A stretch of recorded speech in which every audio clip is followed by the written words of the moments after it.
I, I'm finally ready to do my tiny house RV.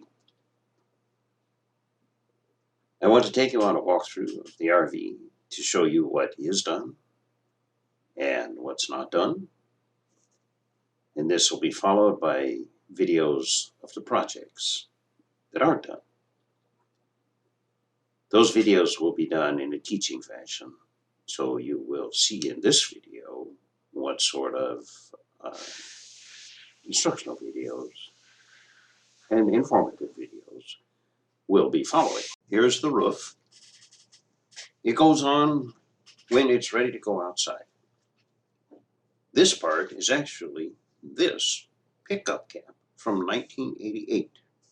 And that's the vessel that brought me here to Seattle. The inside was still good. The outside and the door destroyed. I could not abandon it. This is the inside of the roof. It doesn't have much left. One thing we're doing is we're going to be fabricating and installing a chase that runs along this line right here. That's going to have lights built into it, the ceiling lights, and that will complete that portion. And then a little bit at the top, which is going to involve some steam bending, if you want to catch a little lesson in how that's done. This is the front storage cabinet. There's a piece of work behind this door to be done. Those are wonderful marine latches. The interior of this is going to have a cover for that wiring. And above it'll have shelves for mostly outdoor stuff and things that go with the trailer.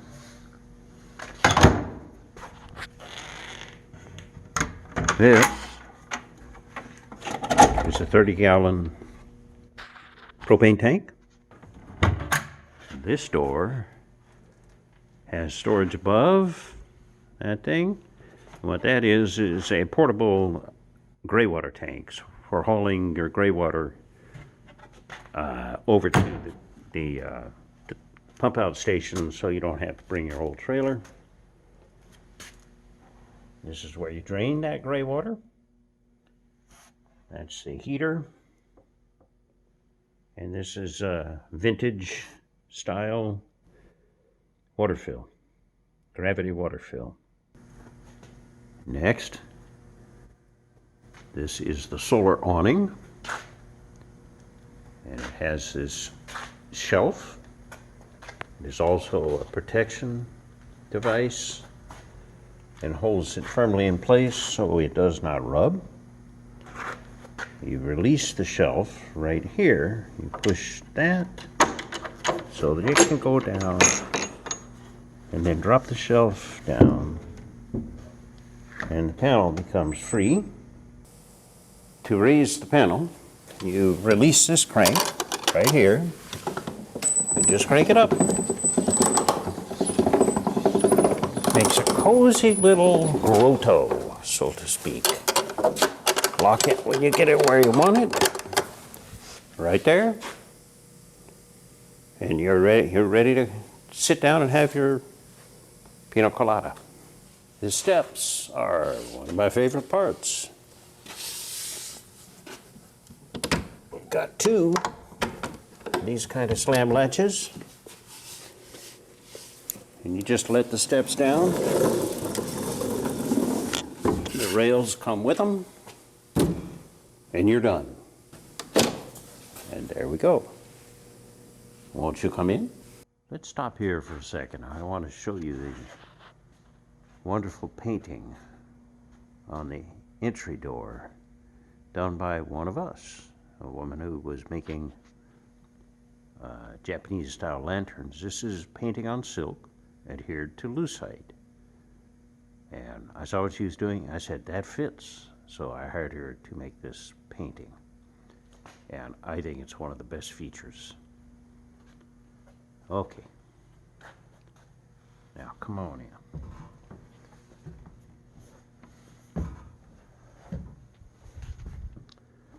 take a look at this area. This is handmade sink from Mexico.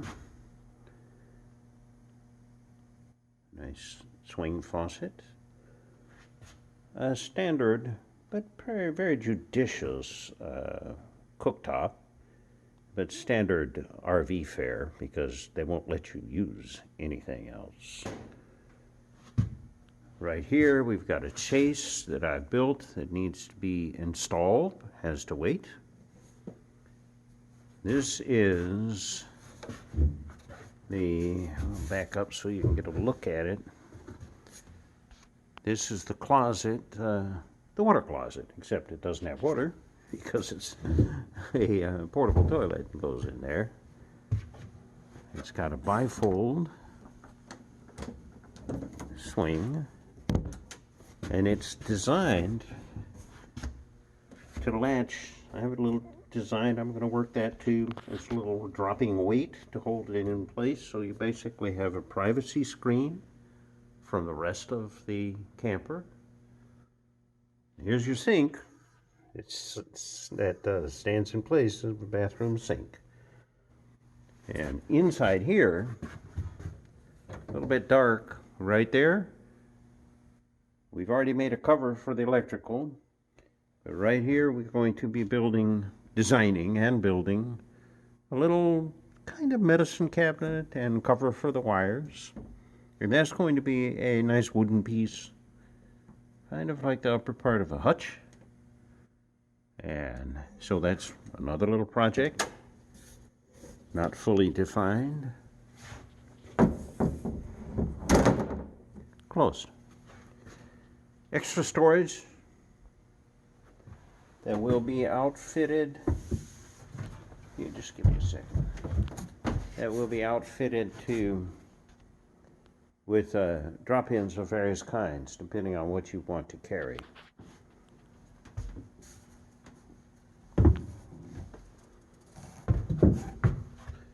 And here's the bed. It needs some work. It basically needs to be finessed, cleaned, and finished. It is now functional. All right, the bed right now is in what I call lounge mode, daytime mode, covered with cushions, big area. So I want to pull it in, set into nighttime mode, sleeping mode. I have this rope. We want to just use the rope to control it a little bit while we drag it forward.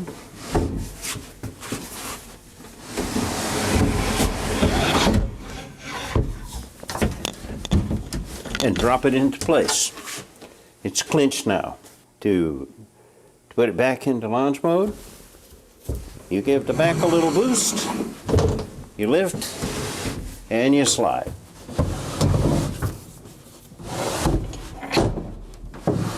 It drops right in, and there it is. Then you recleat it, and the rope just hangs there.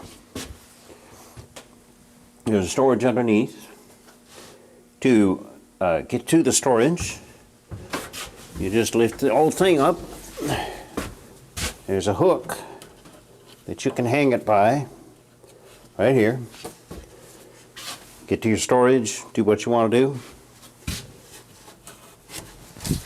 Put it back down, and reseat it to the back. All done. Here's how the table works. There's a couple of clasps right here you have to release. Swing the leg forward.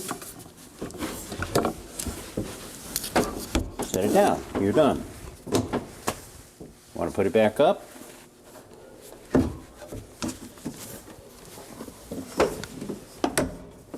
Slams into place. Emergency egress is this pin right here. You simply pull it, lift up, open the window. Okay, there's going to be a piece of work to do. I got to get the screens in here, and the only place the screens can go are in this plane right here. I've got a sewing machine, don't know how to use it yet. That's coming up. And I got to make the curtains, and the bedding needs to be done, and that's about it, I think. We've got finishes around, a lot of little blank spots. But other than that, I think that pretty much covers the work that needs to be done. It's not overwhelming. And maybe I can do it in a month. I might be having the upholstery done by somebody else after we're set free. Just this, because that's probably not worth my while, but we'll see. Hopefully we're out in a month. I don't think so. I think 6 weeks, most likely. So that's it. That's what I'm going to be talking about and what I'm going to be doing. Thank you very much.